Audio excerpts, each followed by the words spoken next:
Hazlet Community Food Banks helps locals stock up on food for the upcoming holiday season. And according to the U.S. Census conducted in 2010, 13% or 5,000 people in Meridian Township live below the poverty level.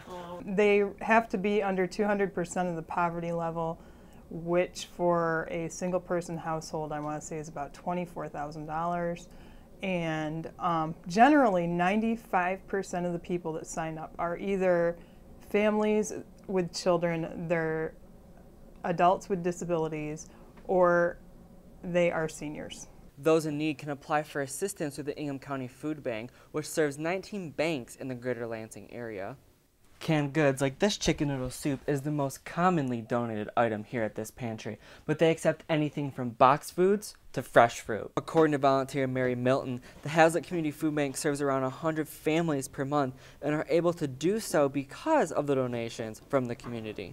Just can't stress enough how much this exists because of the community involvement of the whole community is giving, and we're giving it back out to the community. This program was started back in the 80s and kept growing because of the need of the community.